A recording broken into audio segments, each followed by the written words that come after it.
Sejarah manusia.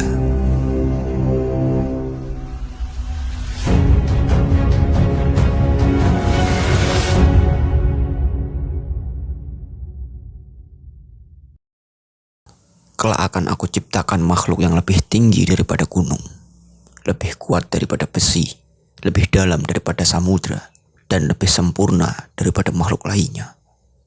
Lalu para makhluk bertanya, "Siapakah itu, wahai Tuhanku?"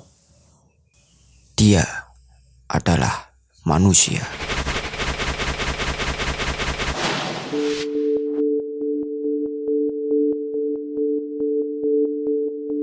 Manusia adalah makhluk yang sempurna, tercipta dari tanah, lalu ditiupkan roh di dalamnya setelah Tuhan membentuk sedemikian rupa.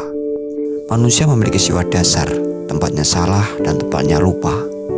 Akan tetapi, manusia dibekali oleh Tuhan Yang Maha Esa untuk memperbaiki dan menjadikan dirinya untuk selalu tunduk kepada Tuhannya. Manusia memiliki ide dan gagasan untuk menembus ruang-ruang yang sulit dijangkau dengan kaki telanjang. Maka muncullah inovasi untuk menciptakan alat untuk menembusnya, yaitu teknologi. Teknologi adalah ciptaan manusia akan izin Allah, akan izin Tuhan Yang Maha Esa. Manusia yang dikaruniai akal pikiran, mereka gunakan untuk menciptakan sebuah jalan alternatif untuk menggapai sesuatu. Akal pikiran manusia yang telah dikaruniai oleh Tuhan Yang Maha Esa bisa membuat sebuah alat untuk kemaslahatan umat, menjadikan pekerjaan semakin mudah, menciptakan lapangan kerja, dan menjadikan bermanfaat untuk manusia yang lainnya. Dengan begitu, Tuhan tetapkan manusia menjadi khalifah di muka bumi.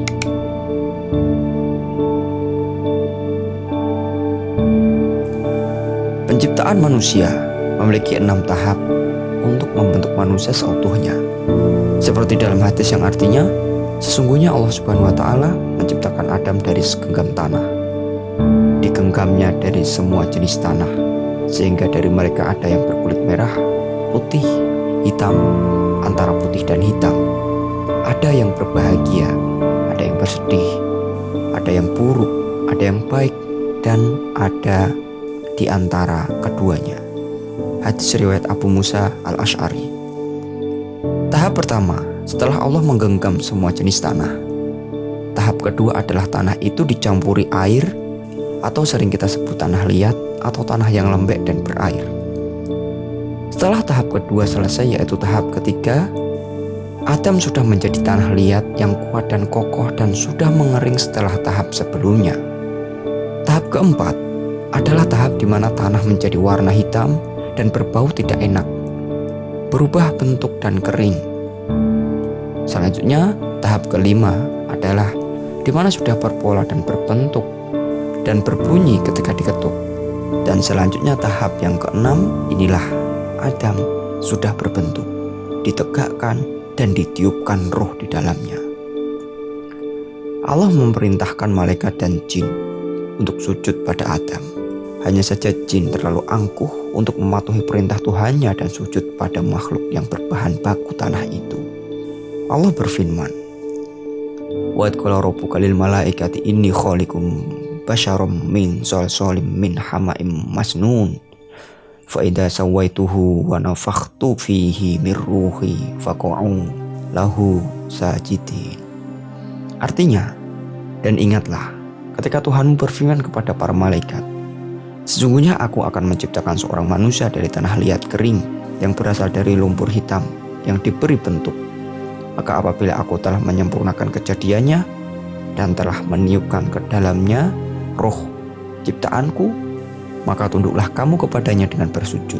Quran Surat Al-Hijr yang ke-15 ayat 28-29.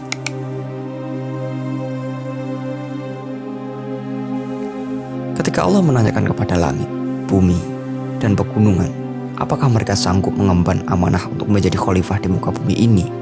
Tak satu pun dari mereka yang mengiyakan, bahkan mereka khawatir tidak sanggup memikul amanah itu. Namun akhirnya manusia yang bersedia memikul amanah itu akan tetapi nantinya akan dipertanggungjawabkan di yaumul qiyamah. Hal ini terjadi sebelum penciptaan manusia ketika Adam alaihissalam ditanya, "Wahai Adam, apakah engkau sungguh memikul amanah itu, hidup dengan penuh ketaatan di jalan Allah dan sanggup menjaganya dengan penjagaan yang sempurna? Tanya Allah Subhanahu wa ta'ala. Lalu apa jawab Adam? Maka tidak ada pilihan lain bagiku, wahai Tuhanku, kecuali sanggup menerima amanah itu. Jawab Adam alaihi salam. Jika engkau berbuat baik, menaati perintahku dan memelihara amanah itu, maka di sisiku adalah kemuliaan, keutamaan, balasan yang baik. Tetapi jika engkau berbuat maksiat, tidak engkau jaga amanah itu, dan justru engkau menodainya, maka sungguhnya aku akan mengazab dan menghukum kalian dengan aku masukkan ke neraka. Lalu Adam alaihissalam menjawab, aku ridho dengan putusan itu, wahai Tuhanku. Ini adalah terjemahan bebas dari tafsir Ibnu Katsir, karangan Abu Al-Fida Ismail bin Katsir. Dengan demikian, manusialah yang akhirnya mengemban amanah yang berat itu dari Allah Subhanahu wa ta'ala. Disinilah sebenarnya letak keampuhan, kehebatan manusia.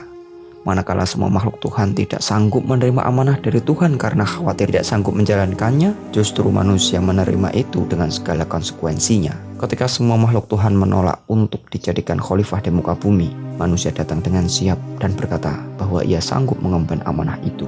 Padahal kita tahu bahwa tabiat manusia tidak selamanya mengarah kepada kebaikan. Pikiran mereka tidak selama tertuju kepada hal-hal yang positif. Tindakan mereka tak selalu baik dan sesuai dengan aturan agama.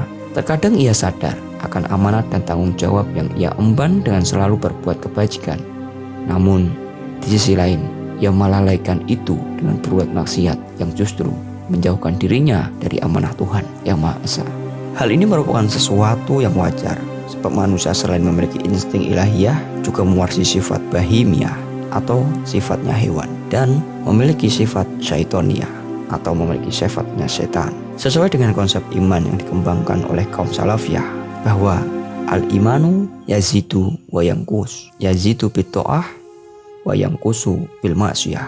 Iman itu akan bertambah dan berkurang, bertambah dengan ketaatan dan berkurang dengan kemaksiatan. Maka akan wajar manakala manusia itu selalu berbuat baik dan ketaatan derajatnya akan lebih tinggi dari malaikat. Sekalipun ketika berbuat kemaksiatan, bisa saja lebih hina dan nista dari hewan, bahkan setan.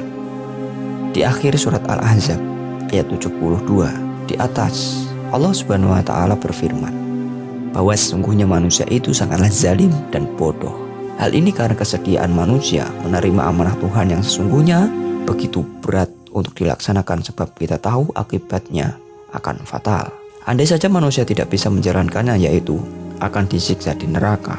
Padahal seluruh makhluk yang ada di dunia menolak penawaran itu. Manusia dengan lugunya ridho dengan putusan itu. Hingga sampai saat ini pun manusia masih tetap eksis di dunia dengan beragam tindakan dan perilaku mereka. Dan perlu direnungkan kembali bahwa nantinya perbuatan itu akan dipertanggungjawabkan di akhirat, dan tak seorang manusia pun luput dari hisab atau balasan amal manusia selama di dunia itu.